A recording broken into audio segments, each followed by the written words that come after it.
And in 3, 2, 1, welcome, ladies and gentlemen, to episode 78 or 79 of the Prehistoric Podcast. Not exactly sure. Possibly 80 or 81. No, it won't be 80. Well, no, possibly 81. Possibly 81. If we find the audio, you mean. Yeah. Yeah, I think we lost the audio to... We filmed 78 and 79. We lost audio to... Or at least I think we lost audio to one of them. So this might be a replacement or a new one or whatever. So, fuck you. Don't worry about it. We've got it all handled over here. As always, I'm one of your hosts, Friends Soda Nation. I'm Andrew Sorsdahl. I'm Helen Keller. She would never be able to do it like it would that. be more like... Yay! Yeah, it would just be like... Water, horrifying Helen, sounds water. that could only be created in a vacuum with no... Yeah. That was close. Actually, I was... What is the movie called? The... Miracle Worker? Miracle on Ice. Miracle on Ice. The sounds that actress makes in that movie are They're haunting. Dead on. I don't know. But... Water, Kellen, water. Kellen? Kellen. Yeah, Kellen Miller. Kellen Murch. No, Kellen Miller. Kellen Murch? Yes. Why can't Helen Keller have sex with two hands? She's one of them to own. Yes.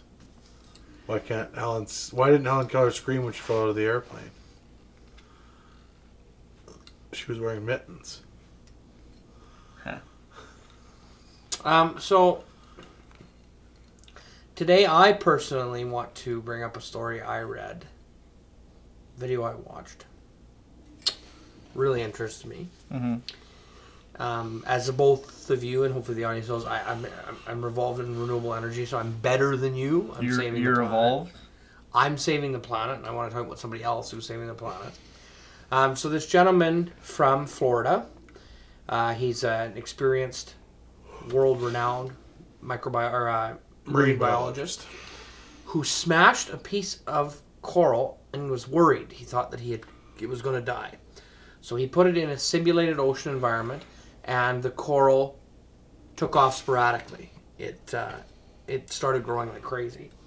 And his whole mission now is to grow this coral in this simulated environment and replant it on the reefs. And his efforts are doing very well right now. Mm-hmm. And as we know, and things we don't know yet, coral is super important to the ecosystem of a lot of... It's intertwined with a lot of different ecosystems. Well, it's the ocean. The ocean, and the ocean itself encompasses... everything. So many... Yeah. It's a terrifying place, the ocean. It is, but it's so interesting because the death of the coral reef has been such a mainstream topic. And well, apparently they were theorizing that it's sunscreen that was causing the deaths of the oceans, or death of the reef. I just feel like we aren't wearing enough sunscreen to affect that much water, but maybe we are. Well, it's because tourists go and swim near the reef, right? Wearing a bunch of sunscreen, and it's like microplastics plus the sunscreen. Really? I don't know. Yeah, I know microplastics are also a huge issue in ocean conservation. Oh, definitely. But they found a way to just like filter them out or whatever. There's like a species of like some weird species of caterpillar or like something they figured out that would make it eat. Synthesizing. They're doing a lot of interesting stuff, and I think that one of those things that is really interesting, and then one thing that this microbiologist brought up is how a lot of people have blamed technology for this polluting of our atmosphere and polluting of the oceans and commercialization and mass industrial revolution, mass production, how it's polluting things, but it's also going to be our savior. There's no two ways about it. I think at this point... But isn't that just kind of by necessity? Like, didn't it cause the problem, and now because it caused the problem, it also has to be the savior because the problem has been created? Like, right. Oh, you're totally right. I just think that for me, the interesting thing is that right now we're at a point where I think we've come to understand that our environmental impact is so vast that it's not about scaling back our pollution at this point. I mean, that's definitely a part of it, like trying to at least mitigate that somewhat. But we have to find a way to reverse the effects. Like, just stopping them at this point is not enough. It's already gone too far. Well, I mean, unless you're Donald Trump, who says that pollution, global warming is a myth perpetrated by the Chinese. And the Jews, I think. I don't know. Probably. Mexican Jews and the Chinese. Did you see that story about Cards Against Humanity purchasing that plot of land along the border to try to, like, try to prevent the border wall? Really? They purchased a plot of land and they hired a law firm or like lawyers that specialize in eminent domain to like try to tie up the government as much as they can. Really? Yeah. Apparently like I read that and then I immediately read another article. It's like that will never work. Like if it does come to fruition, the government will just take it and there's nothing that they can do about it. But it's interesting because they're obviously a company that has a far reach and they're trying to bring more attention back to that issue because I feel like a lot of people have forgotten that was like one of his main things, campaigning. Also read a story today, shifting more to Trump and politics, that Trump's daughter and himself may be directly tied to, what was the word? Like grand corruption or some shit, something like that. And money laundering in these projects, and like her name and his name are all over these things. It's like at best they're like stupid, ignorant people who are involved in this far-reaching money laundering scheme. That's like the best case scenario. So interesting to see what, if anything, comes of this far-reaching investigation. I think in any instance, it's pretty tough to become a billionaire doing everything really straight-laced. Short of people like Bill Gates, who like invented the thing that everyone uses always, and like Mark Zuckerberg, who also did the same thing again. And like Cuban, who just like serial entrepreneur, has a nose for investments. Just he probably also has done some. Bill Gates is probably also involved in some shit. I would say like for sure, like morally reprehensible, absolutely. Like stealing somebody's idea or like buying a company out and then selling, like, you know, like just stuff that would canning be like, all the work. Yeah, exactly. Making it more streamlined. Stuff that would be like, if it was in the public light, would be very reprehensible. But because it's behind closed doors and not as obvious, it's. Yeah, and you know what? Like, we always, I think, kind of tying this back into the environmental thing, we always portray people who are impacting the environment negatively as like Principal Skinner is draining toxins into the Springfield lake, and like I think like. It's so much more beyond just, like, physically dumping chemicals or, like, venting gases into the air. Like, these people are doing environmental and social injustices that aren't necessarily, like, direct. It's all about, I think, not all, but a lot of it's about direct impact. You know, it's like, like people who originally killed the electric car. It's like they're not out there venting spray paint cans into the air. Like, that's not what their environmental damage is. No, but I mean, like, you're right, it's not as obvious. I guess your point is that it's not as obvious. It's not as obvious. But it's still just as reprehensible. It's just as reprehensible, if not worse. It's so much more on an industrialized... Well, I mean, the excuse is we have shareholders that we have to... We have to meet... And then this is where it's like, I get the argument about, like, capitalism is a bad thing because it XYZ promotes profit over morals, and I just feel like, again, like to kind of take our standard stance, I don't think it's capitalism per se that the problem is. It's no, because it's an idea. Regardless of capitalism or communism or fascism, really the system draws its inherent flaws from the people exercising it. And if you have a capitalist system where everyone just decides to be like pretty ethical, moral right, but citizens. But you could also make the argument that people are not inherently... Exactly. They don't inherently... Especially when you get to that level of money and power, your tendency isn't to do good and make the moral decision. It's like, once you have like a few $1 million, it's like, why are you getting more? Like, why do you need more? You don't need more. And it's not even about why do you need more. It's about why are you doing this underhanded shit. Exactly. Like, why are you... If your increased wealth comes from creating actual value and like creating products and services that people need that aren't adversely a detriment to society, fine. But like, you're already living comfortably. Like, why are you going out of your way to do underhanded shit to generate profits? It's like, what is your end goal here? What are you trying to achieve? Mm-hmm. Well, and like that documentary, that Inside Job documentary, as much as that's a conspiratorial, theoretical, truthical, they how they talk about profit and making money triggers the same dopamine release that like doing cocaine and like gambling and and it's like these people just become addicted to making money. So it's like capitalism is all well and good, but it really, in my personal opinion, plays to a lot of the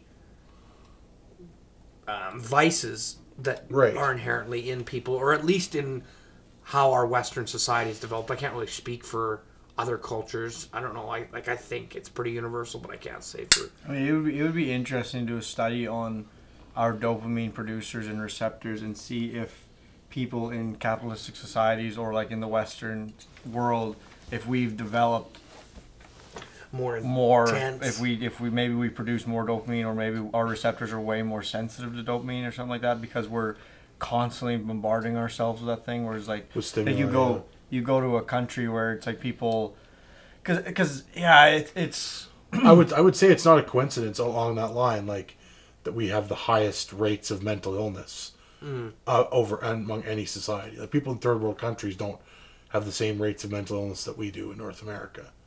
No. I think it's that definitely comes with the simplicity thing. I guess I'll ask your perspective on it. It's not that you have tons to do with South African culture recently, but if you take an honest look between how we our capitalism and the way we develop in our society, do you see parallels? Do you see differences?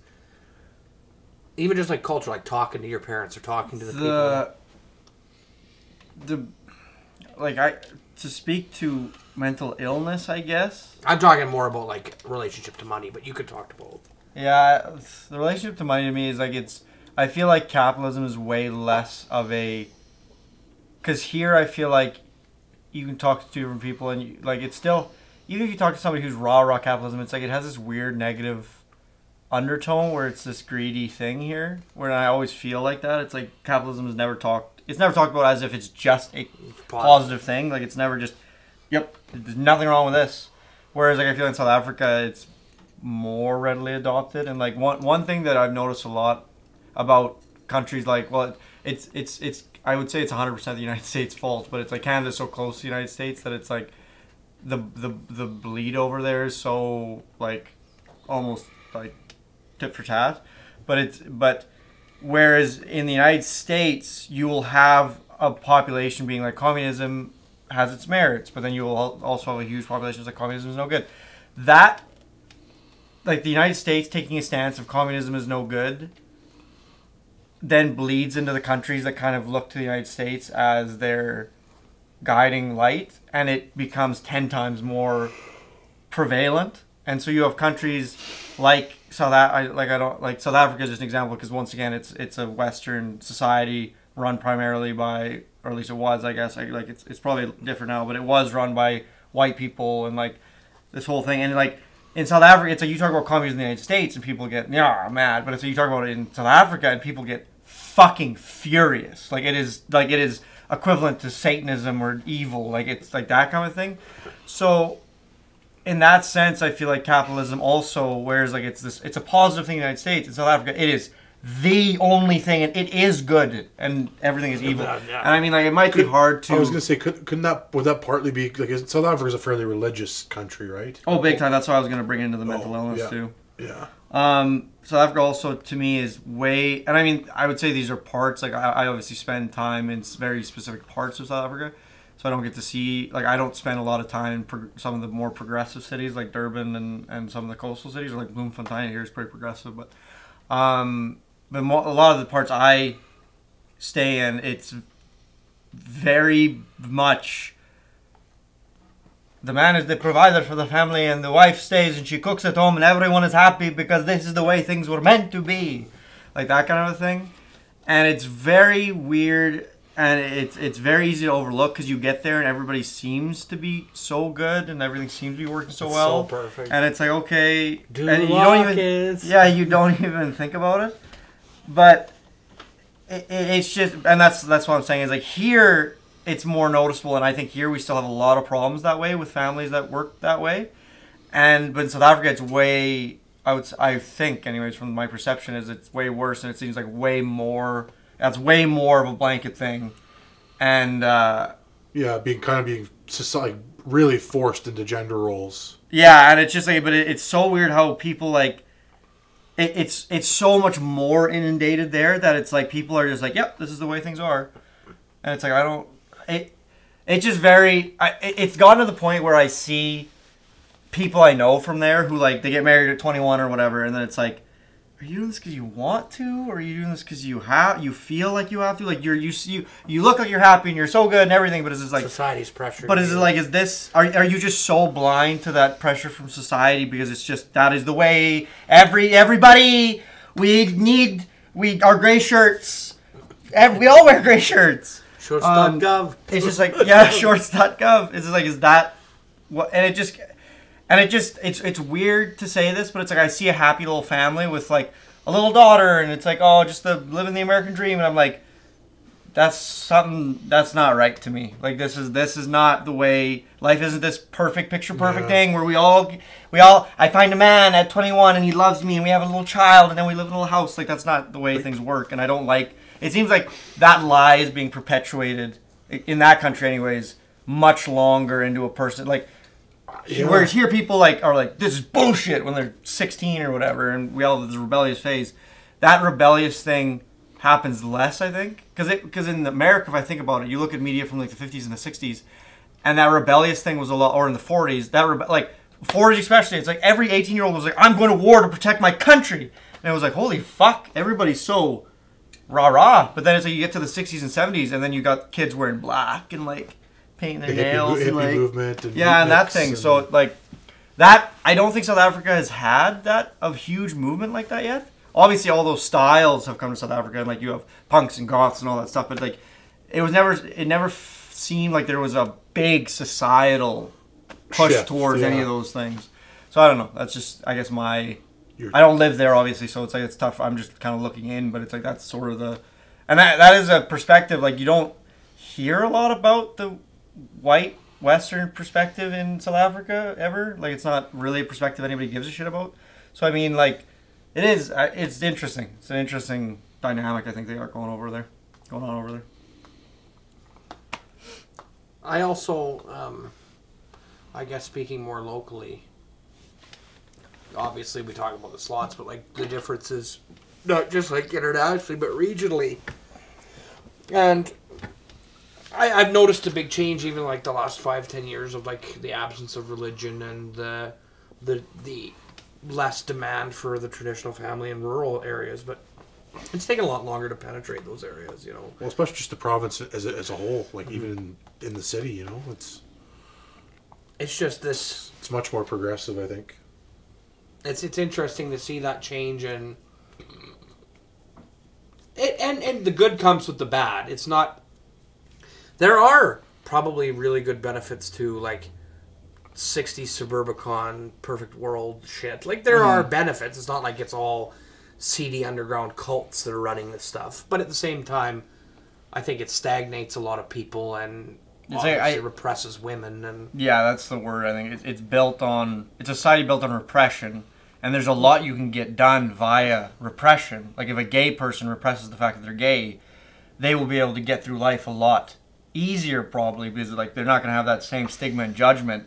But they'll be unhappy. Yeah. Because they like that they have to hide this part of themselves. And I mean that's what suburbans like. Society as a whole will probably seem to run more smoothly maybe or whatever, but it's like you have a society of unhappy people. And then it's just like, what's the point of having a society where things might seem to be more efficient, but like if everybody's fucking miserable, like why have society like this? This sucks. Well, I feel like, I mean, I don't think everybody is miserable, and like there are people who, like, we have gender roles because they work. Like it's not that gender roles didn't work and we weren't able to produce a good society and good children and all that. Like, gender roles work, so we kind of stuck with them.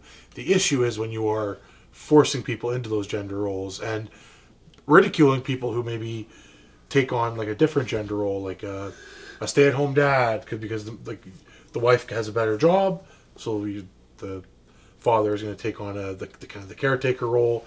I think it's like, it's not about being rigid in who is filling the roles, but I think it's the other thing is recognizing that is just an efficient way to organize your life. Like having someone who, if we're talking about a family, having a person who is in charge of the household and the primary emotional care and physical care of children in the house, and someone who is in charge of making the money, being the breadwinner. Like that, in many ways, that is an efficient way.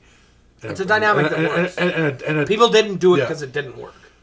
Yeah, and I think like damning that gender, that way of life, and which is kind of, it's not like we don't want to do that, so we're not going to do that. It's like we don't want to do that because we don't want to do that, and that other way is bad. It's like I don't think the other way is bad. I think pressuring people into that way for sure is bad. But for a lot of it creates that divide, which has been brought up a few times, in media. It's like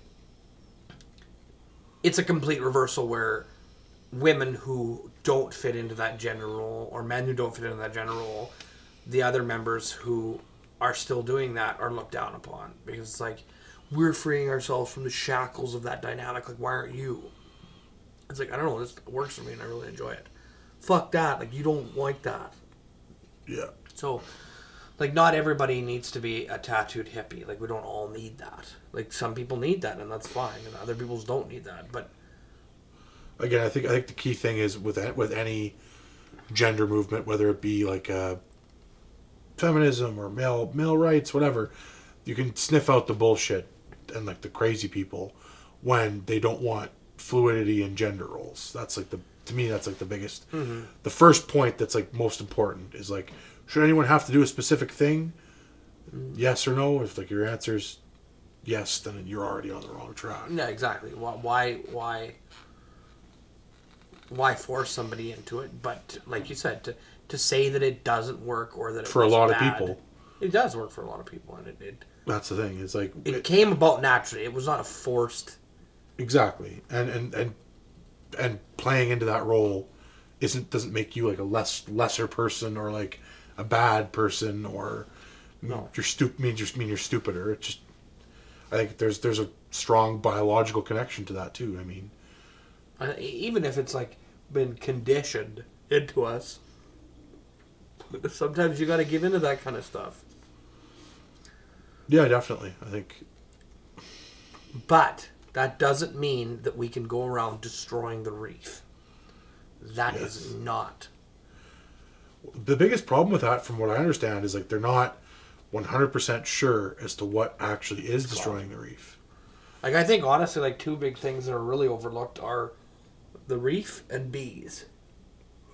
The bee thing has like become really popular lately, which is good, because colony collapse syndrome is crazy. Actually, there's this fungal, I don't know if he's a fungal expert or like he's an expert in mushrooms.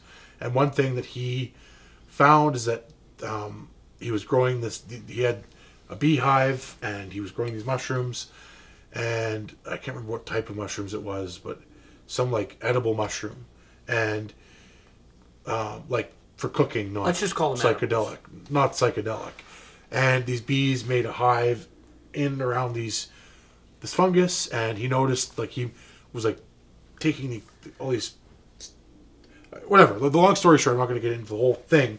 Long story short, he found that one of the primary things that colony collapse disorder causes, which is like malformed wing syndrome in bees, which causes their life cycle to go down. They can't produce as much, and the hive collapses.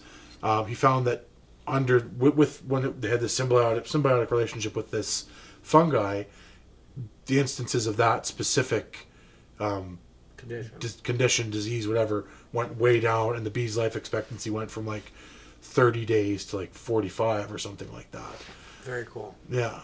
So it could be, and apparently like fungi is like the next frontier of like what we need to be doing and using to like save the environment and producing materials out of fungi. I've seen that, building materials out of fungi. Building materials and clothing, and it's a great source of food, and some of the best antibiotics that we get are from fungi. So, not to mention, this guy was also talking. He was on, of course, one of the only podcasts I listen to, Joe Rogan, but he used to have a stutter, and he took like a really high dose of psilocybin mushrooms, and literally like had this like incredible like, existential experience, and was able to get rid of his stutter basically. And like he says, like essentially he willed it away.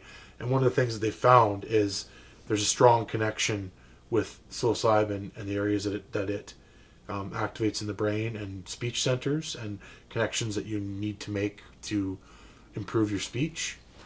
And that it's just like hyperactively. Yeah, and that ties in, like this is like super rough. I'm probably butchering a bunch of this, but it ties into the stoned ape theory that basically like when we were evolving, there were apes that ate these mushrooms, and because they give you the power to produce abstract thought, that kind of led, and the speech centers in the brain, that essentially that led to the path of language and communication. Which so why are we not feeding these monkeys mushrooms? That's the next question.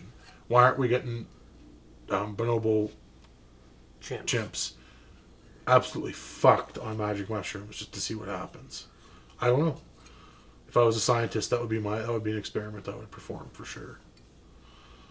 It's really ultimately everything comes down to everything's built on drugs, and we should be doing more drugs. I think it's just like we've moved away. Like as much as the whole like fucking naturopath natural remedies are bullshit. On like as when you look at them as a whole. On the whole, I think also moving away from things that we know have worked to in favor of like chemical options isn't ideal. Synthesized medicine is not the answer for a lot of stuff. Yeah, there are natural remedies. There aren't bullshit. Like we know that like willow bark is what aspirin, like that kind of shit. It's like, why are we using? I mean, for some stuff it's just more efficient because it's easier to produce, synthesize, but in large quantities. Exactly, but like we know that there's tremendous like especially mental health benefits to like let's say psilocybin. There's a bunch of magic mushrooms. There's a bunch of research into treating people with addiction and post-traumatic stress disorder and depression, and apparently like microdosing with psilocybin mushrooms is like a really beneficial thing for keeping cognitive function up, and they've just found all these benefits to these mushrooms, drugs. So that and marijuana. Just from what you've read, purely as for an interest point, are there different varieties of mushroom? Like magic mushroom? I don't know enough about that. Like I just have read, from what I've read, it's more just like cursory research, just from an interest standpoint. But purely research. Yeah. Absolutely just research. Yeah, absolutely. It's just there's the one psychoactive chemical that is psilocybin. I believe there are different. Can you synthesize that? I don't know. I'm sure that like they've been able to synthesize THC, so I'm sure they're able to synthesize. Maybe they aren't. I don't know, but That's psychoactive. So you can get chemical. synthetic THC? Well, they're making like drugs, like synthetic drugs that have like cannabinoid and THC in them. This is tetrahydrocannabinol? Cannabinol, yeah. Cannabinol? Something like that, yeah. I don't know. Remember Obviously exactly. purely from a scholastic. Well, I just find it really interesting. Like, it just, again, I'm not into like all these big conspiracy theories, but the effectiveness of these things that like people can grow in their home and use for medicine, it's just like, it's like, of course the pharmaceutical industry doesn't want these things to be And it's like, legalized. obviously there's huge benefits to things like hemp. Hemp is incredible. Like the seeds are super, super nutritional. The material can be made into everything. And not to mention each crop releases oxygen back into the environment. So, I mean, we know why hemp was made illegal. Like, that's just not a question now. Mm-hmm. William Randolph Hearst, yellow journalism back in the 30s, smear campaign against it because he wanted to protect his interests in paper, basically. Yeah. And then that kind of fucked everything. It was poised to replace timber as paper. Yep. There was a Time magazine article, hemp, like the miracle crop or whatever. I mean, purely scholastic. Well, hemp is like not psychoactive. Like, you can't get high on industrial hemp. Yeah. It's totally separate from, like, you could have hemp be legal, and it would have it is. Well, in Canada, not in the States. But like, it's there's no reason for it to not be illegal in the States because it's literally not a drug. Like, you could smoke pounds and pounds and pounds of it and you'd never get high because it doesn't contain any of the chemicals that marijuana does. Right. Yeah. Like from a reefer joint? I don't know. I don't have any experience with that stuff. See, like, for us, it's a purely scholastic endeavor. I find it fascinating. I like to rip a fucking reef occasionally. I've heard that you can inject marijuanas. That is false. But if you inject them, you could die. Do they call it a hot scoot? That's what I call Puffing a hot scoot? I call it a hot poot. A hot prepped. Snicht? I like taking a hot poot. Is nice, yeah. You're holding that wrong. Like this? Speaking of marijuana, we should take a shot of that. So this is marijuana, from what we understand. Liquidized. This is what marijuana. From what we understand, this is marijuana. We got this down at TJ last time we were down there. We got the. You want that? It's the same amount. Is it really? Nope. It'd be a little bit more, but not much. I'd say it might be double. Well, it should just be a 1 ounce shot. These aren't 1 ounce, I guess. Eh? Yeah, these are.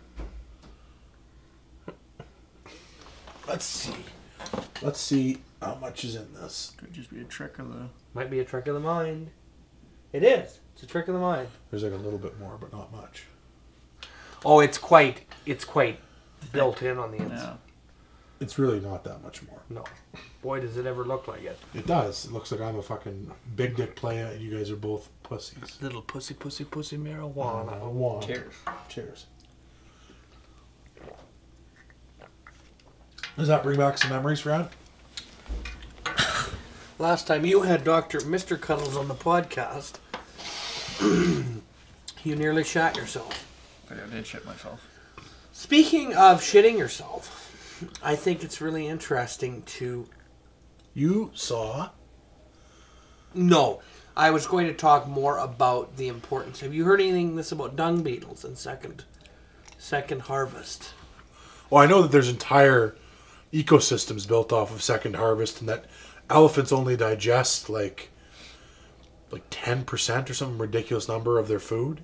I think what I'm referring to is, like you were kind of referring to with the caterpillars and the microplastics, but using specific insects to break down, artificially break down our waste into usable materials for either more recycled products or, to blend back into the earth. Everything cometh from the earth. Some stuff comes from space. So not wasting our shit in the sewer system. Right. But letting the dung... shitting in a pile so the dung beetles can eat our shit. Yeah, so then... shit on my shit. Shit on my shit, George. Shit on my shit, George. Do that sketch quick. I can't do the sketch. Ready? Shit on my shit. What's the context of that again? He's got like that little house, that little fake playhouse. No, what does he do? They want to shut down the camp, so then somebody proposes an alternative. Ronald Reagan wants to shut down a camp, so then somebody proposes an alternative to him. It's like, Ronald Reagan, why don't you buy the camp and you can convert it to this luxury thing with and then they have like little boats on the lake and stuff. And he's like, ooh, I like this idea or whatever, and they go along with it. And then Ronald Reagan's, and then he stops and he's like, you know what I fucking think of that idea? And then he grabs a model house and he throws it on the ground and he starts pissing on it for 5 minutes probably. And then he's like, I'm gonna shit on it. And they're like, what? And then Ronald Reagan bends over and then shits on it. And then he stands up and then former President George W. Bush Sr., George H. Bush. Yeah, George H. W. Bush. Sr. is also there witnessing Ronald Reagan shit on this thing. And then Ronald Reagan starts egging Bush on by yelling and then acting like an ape and jumping up and down. Shit on my shit, George. Shit on my shit. And then George H. Bush bends over and starts crying and shits on Ronald Reagan's shit. And then there's a part, I think, where Reagan's like, your butt's touching my shit, George. Your butt's touching my shit. So yeah, he wants him to shit on top of his shit. And he does. I wanted to send you, there was a show on Netflix for a while, Reno My Reno. I wanted to take a Snapchat that said the top shit on my shit. What I love is at the end of the season, because it's this crazy thing, at the end of the season they're like, oh, it was this elaborate prank that we all put on and whatever, and then they're like, when you pissed on the model and then you shit on it and you made George Bush shit on your shit, he's like, oh, it was all just this elaborate, crazy plan we came up with. It's all jokes and they're trying to make it sound like this wholesome thing. It's like, George Bush was crying and you were yelling at him and you shit on your shit. Yeah, it's like, what the fuck? Oh, so his plan fails and then No, it is an elaborate hoax, but it's just, that's why that show's incredible, is it's like if somebody wrote this this crazy conspiracy, but then at the end of the season they were like, oh, it was just a hoax, but it's like, no, but that does it being a hoax doesn't make sense at all, because all of this stuff that happened, and that's just that's the premise of the show basically, is random crap can just happen. They're like, oh, don't even worry about it. It's like, yeah, but you have 16 unanswered plot lines about that thing. Yeah, it's like, how can it be a whole? How can it be? Brad, I noticed that there's a bobby pin there. Yes. I have a question for the women in the audience. Yes, go ahead. Why do you always leave bobby pins everywhere? Hair ties is another one. Yeah, they're just drunk sluts, right? And they just pull all the bobby pins out. And then when you're done screwing them, they leave. I wouldn't know nothing about that. What do you mean? I wouldn't know nothing about that. What do you mean? I wouldn't know anything about that topic. What do you mean? I have no... That's you. You're a womanizer.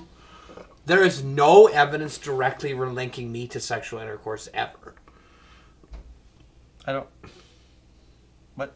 Oh, I see what you're saying. There's scientific, biological evidence that Andrew has engaged. Yeah. It doesn't matter. There's no evidence that I've ever engaged in sexual intercourse. Well, right now we're basing on the fact that his son bears a striking resemblance to him. But we could go take a DNA test. Yeah, and the kid could have nothing to do with him. Can we do a pat test? Yeah. We could, I guess. Because it could just be a crazy coincidence that Drew looks like. Just exactly like you. That would be so insane. That would be so insane. It's like, he looks so much like you purely by coincidence. It's like when... I do this all the time. Episode of Family Guy, Peter goes to this coffee house, and it's this episode where he gets catty with a bunch of women. Yes, and they're like... Hey, can you get me another coffee? It's like, no. It's like, oh, sorry, you look like the barista. And then one barista pops up and it looks just like Peter. And then it's like, no, not you. And then another woman pops up who looks exactly like Peter with women's hair. Yeah. And then the two of them kiss. It was weird. I watched a bunch of times. Bobby pin, where is it, Andrew? Right to your left there. Right to your left there. Sounds like a country music song. Country Music Awards. Speaking of which, Justin LaBrash was on Global News today. Again, yeah. It was... He carries himself so well. That news? Yeah, if you guys haven't checked him out yet, check out Justin Hale LaBrache, singer/songwriter on Facebook. He is a very, very talented young man. More specifically, the music video Front Row Seat, or the music video for We Ran Out. Or Hooked on You. Or Hooked on You. But probably the first two. The former. Look at the former. And I know that he doesn't wear bobby pins, but I do. How do you know he doesn't wear bobby pins? Yeah, I asked him last time we saw him. Fuck! Last time we saw him, you didn't see him. Yeah, I did. No, you did, yeah. Oh, you did previous to. Look at that. Isn't that pretty? Is this how you're supposed to wear them? I'm not really sure. Like, you're supposed to wear them really loosely so they fall out everywhere you go. No, but usually you're pulling them out and then pulling your pants down. That's how I've experienced it. Yeah, I wouldn't know. That's what you told me. You should write a book called Making a Baby. And then sell it to us because we have no idea. Yeah. We try. A lot. Let's do another round here. Of making babies? Of the schnapps. I thought you've done enough. It was funny, on one of the unreleased podcasts, Andrew's mother witnessed us filming it, and I kept bringing up the fact that there is irrefutable scientific biological evidence that Andrew's had sex. And I just kept saying it. Yeah. And then his poor mother had to sit there as I berated her about her son's sexual deviance. I mean, I would say that's like the least deviant thing ever, is to purely procreate. Mm. Yeah. Like, that's like a thing that like very religious people still do. Right. So you can't really say it's deviant. Oh well, what about wiping your dick on her ankles? That's pretty. I don't know. I really don't know. That's pretty PC, right? That's like you said. You said procreation's the most like clean, but it's like, what about just wiping your dick on her ankles? I don't know. That seems pretty. Andrew, when was the last time you wiped your dick on her ankles? Never. I've never done Andrew, that. tell us about wiping your dick on her ankles. On her ankles. Never.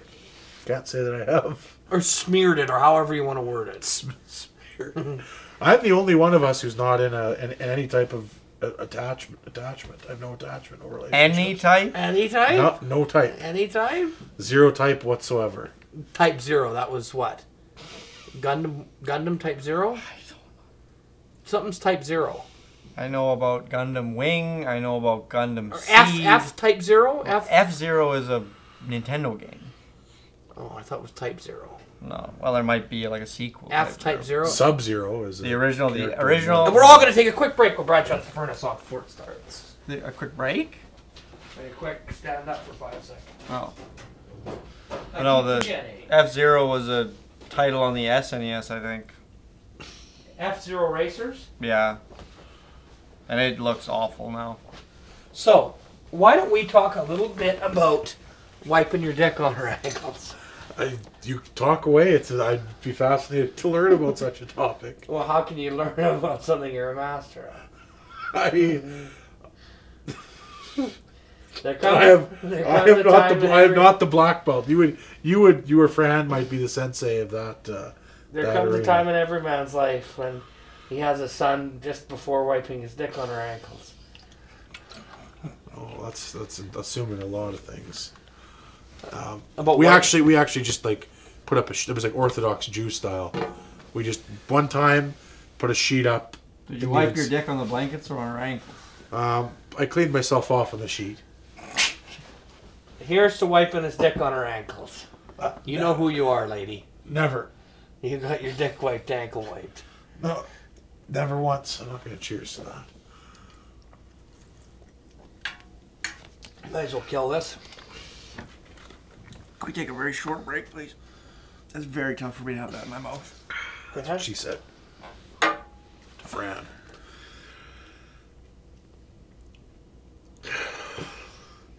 Shit. Let's do a lightning round. Whoever loses has to... We ran out of rundown beaches somewhere else. I actually don't mind that still. Okay, do it then.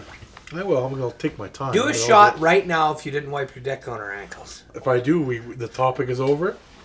Agreed. One shot. You're not drinking it. You're shooting it. That I don't even know what you're talking about. But I do know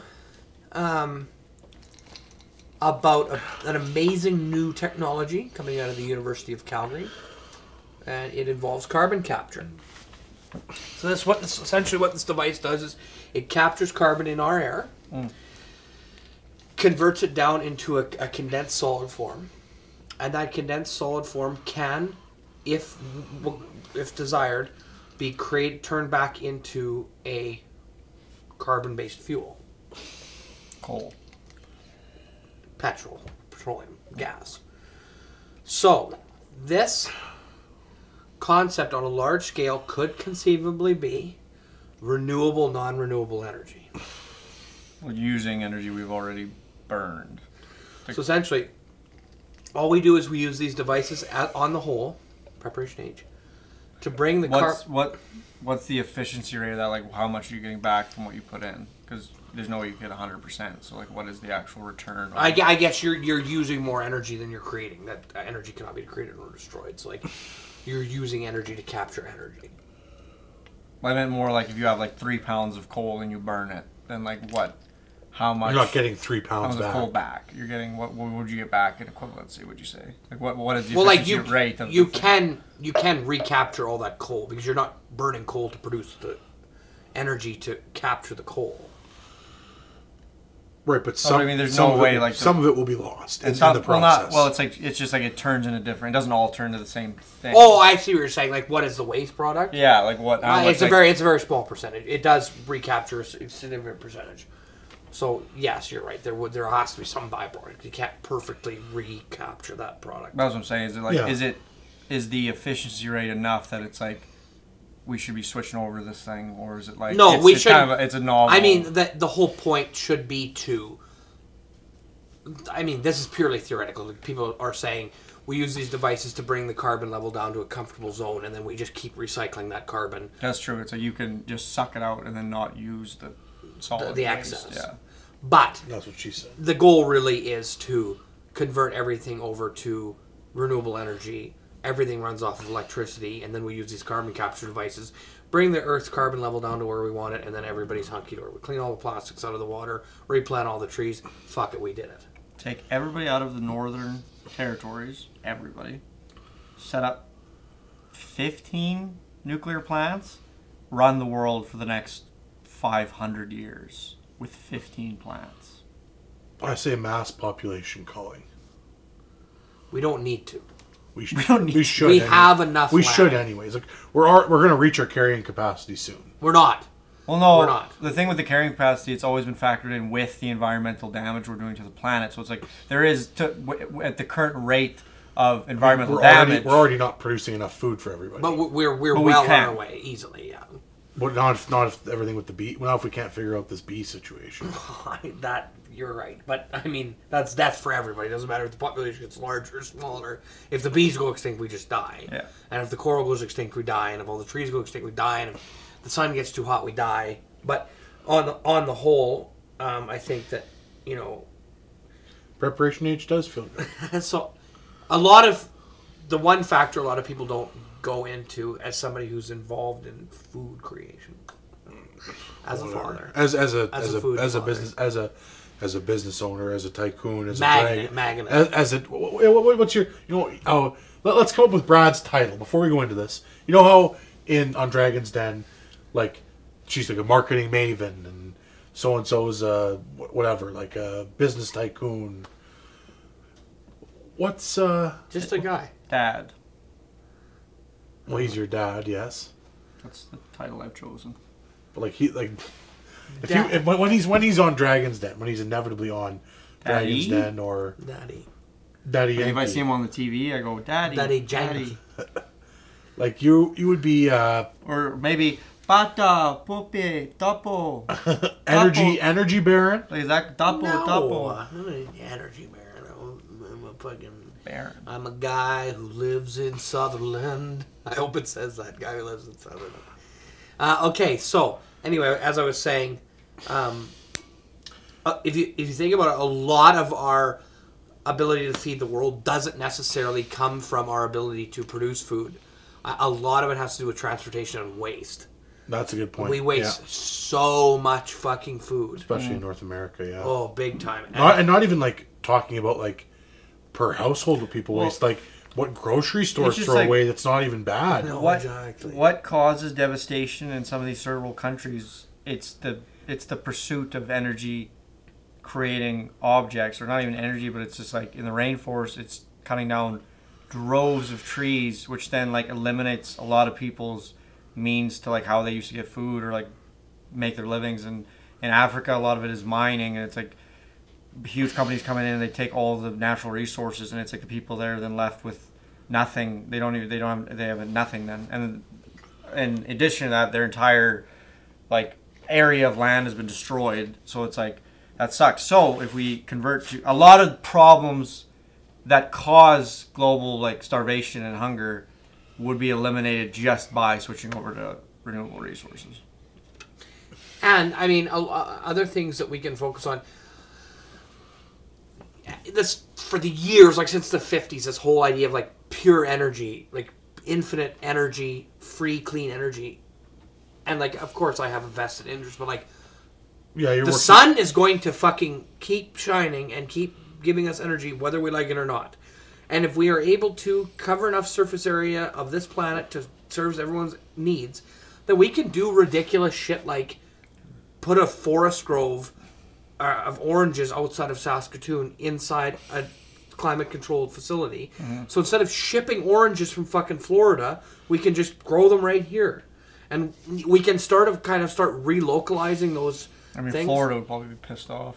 Probably a little pissed off, and I think that's important to remember. Because like seeing as the only other export that Florida really has is old people and dead people. Well, it's not really old people. Like that's an import. Right. Dead people. They export corpses, crime, opioid addicts. It's like garbage people. Oranges and garbage people to export from Florida, and opioids. Opioid addicts.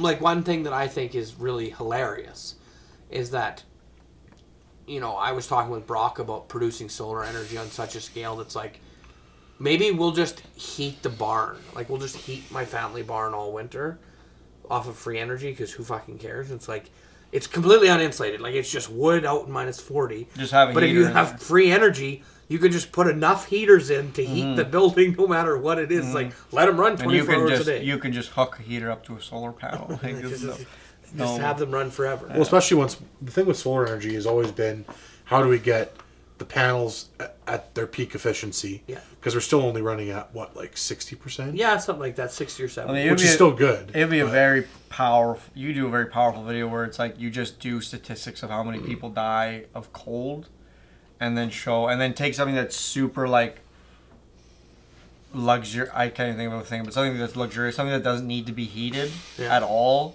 and then put it in the barn, and it's constantly in heat. And it's like I was able to heat this thing for free that doesn't need any heat in any shape, way, or form. But I kept it hot because I could, and it's like this many people are dying because they don't have access to heat. Things that need heat are dying. Do your farm cats live in the barn in the winter? Fuck yeah, put Newman in there. It's like Newman doesn't need any heat. He could survive. How do they survive in like minus fucking 40? Well, what they do, they've got like a bale fortress essentially, and then they just huddle clump together. in there. I'm assuming I can't see into them, but I'm assuming they clump in at night.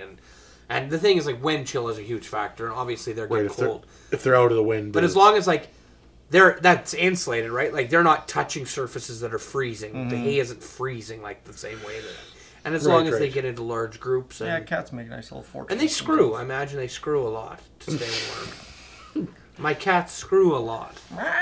We have 30 cats. And they screw a lot. Well, they're like semi-feral. Quite. Some of them are very feral cats.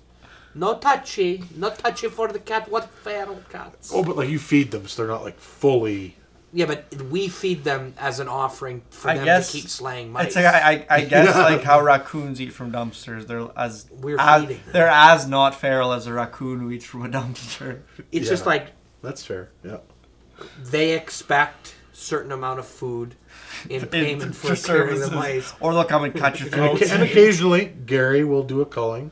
Yeah, exactly. Just Bring to the let them shotgun. know we're still in charge. They also are on board. And they outnumber That's us. all been a part of They the outnumber my agreement. parents 30-2. Like, They could, if they revolted. if all the cats waited right outside the door around the corner, and then when my dad opened the door, they all rushed Tapped in the them? building, And they then could murdered- easily kill both.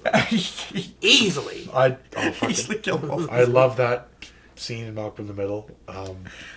Talk like the youngest brother's Like talking even to Stevens? Malcolm in the Middle, talking to the oldest one, and he's saying, "How did Aunt Helen die?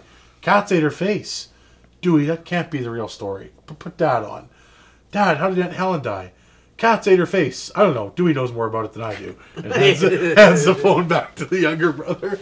The cats likely did eat the face.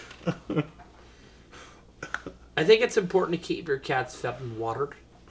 And as always, spade new to your pets. Don't. They need to reproduce. Farm cats don't like that. They hate getting their You'll nuts be done. you'll be going against the agreement if you do that. Is Newman neutered? Newman and Prince are both neutered, yeah. Why, if they're the chosen ones from God, wouldn't Gary want their line to carry on? No, because Well, then it's they, like the Pope. The Pope don't reproduce, but he's still the direct line to God. Like, also, how do the other cats respect him if his balls are whacked off? It's like the Pope. yeah, the Pope's balls might as well be whacked off. I know he doesn't have If the sex. but Pope was a everybody's eunuch, still- it would make no difference. Yeah. I guess, but I mean, I can't imagine going. God blesses you, everyone. I can't imagine going your whole life without screwing. They do. Or they jack it a lot. Like, I would like to see the Pope's jacket numbers, because they are I think he just prays. great. Can you imagine Yeah, going praise your whole like life? this. Can you imagine going your whole life without ever ejaculating? No, it's impossible. I think you would- there would be health effects to you at that point. Like, Yeah. just something would But not all of you would be have good. wet dreams. There's no way. Like, Yeah, true. Your body would force you to ejaculate eventually. is that sin? No, that's nothing under your control. If you're not in control, then like if that's sin, then It's it's still- like there's it's- no chance for anybody on It's this still, planet. well, but you still have to repent because like you're still spilling your seed. It's Not true. for You can ask for procreation. forgiveness. What if you didn't know though? What if you just woke up and you were in such a rush that you didn't see the fucking load you left on your pillows? Well, then there's nothing to repent because you're unaware of your own sin. But that's what. But it's like. But is sin like we're just assuming they're I not being don't- aware? I'm not a Catholic. I can't tell you. They're crazy. Like, what if you go to heaven and it's like all these things that you never knew you did do, and they're like, Well, you'd have to and serve. you're like, you'd have to serve time in purgatory. yeah, Is it's like, the idea. can you imagine? You're like, I had no idea that was a thing, and they're like, yeah, it doesn't fucking matter. You didn't know it still happened. Like, what you want us to pretend that didn't happen? And then you're like, no, I guess when you put it that way, you're right. That sounds kind of ridiculous. There's that great fucking skit where it's like this guy sitting in like a white room talking to another guy. He's like, "Is this you have a minute to ask as many questions as you want? Then you go. Is this heaven or hell? No, it's purgatory." He's like answering all these like how much pee did I make in my life and all that, and like, am I going to heaven or hell? You're going to hell. And then like eventually it gets revealed that it's not purgatory. It's actually a show where they catch people, they drug them and kidnap them and knock them out and get them to confess. It's not real. No. Oh, okay. And get them to confess to cheating. Really? Yeah. And so it cuts. It's like they break out of this tiny square, white square room in the middle of like a parking lot, and his girlfriend's there and braided. Son of a bitch! I can't believe you cheated on me. And it's this incredible. I actually don't even know who made it to give them credit, but I'm sure it's been on Facebook. I'm sure everyone's seen it. But Whoever you are, rapid fire. so, Brad, I'm wondering if you'd be interested in 30% of my company, Beaver Renovations, where we renovate old and barely used beaver dens in a bid to resell and re-rent these beaver dens to beavers. And I'd be willing to offer you 30% of my company for $1 million. I wonder if you'd be interested in investing in such an opportunity. not at this time. We're not taking any opportunities in the. See, I don't think you fully understand the beaver economy and what we could be doing with this unused real estate. Yeah, as this of yet, square footage. unestablished beaver economy, Yes. but that is part of the plan. Like, that's part of it. That's part of what this $1 million is for. We have to show beavers the value of money, and so they can understand why they need these renovations. Why they should have my company come in and renovate. I love the idea of coming up with the company way before like any of the due diligence. Like it's just like it's a service. It's like once they understand the meaning of money, it's a service they're gonna need. My favorite part is like we still have to the original pitch. We still have to teach them how to like make an economy, and the company actually is just the products to sell to other people to renovate beaver dens. Right, yeah, like we don't do the renovation. No, we just sell the products to the contractors. the beaver contractors who are going to renovate the dens for the other beavers. I guess we're not doing anything in the rodental market right now. We're waiting for rodent, anything in that muskrat, beaver, weasel kind of market. There's a lot of fluidity. There's a lot of turmoil in those markets right now, and I think we're waiting to see kind of what those results look like over the next 6 to 8 months. So for that reason, you're out. And for that reason, I'm out. Okay, well, thank you for your time, Dragon, and they're going to be wrong. They're going to be wrong. We're going to teach the beavers about money. I think you made a big mistake. I think I'm going to come back here in a few years. You're going to see me. You're going to see my name in lights. You're going to really see what that could have been rodent muskrat beaver market really can do. Because that's the thing. We start with beavers. We can move into muskrats. We can move into weasels. Muskrats are beautiful. They look like small beavers. They're a beautiful creature, though. Do you like beavers? I like beavers. Oh, okay, well that makes sense then. I like beavers. If I fucking pulled a beaver's teeth out, I would like it. They always have gross yellow teeth. Muskrats have kind of the same teeth. Same thing. I would pull a teeth. Gross yellow teeth. Like they're I don't like rodent teeth. Like I love mice, and they're very cute. But like the moment they open their mouths, I'm like, ugh.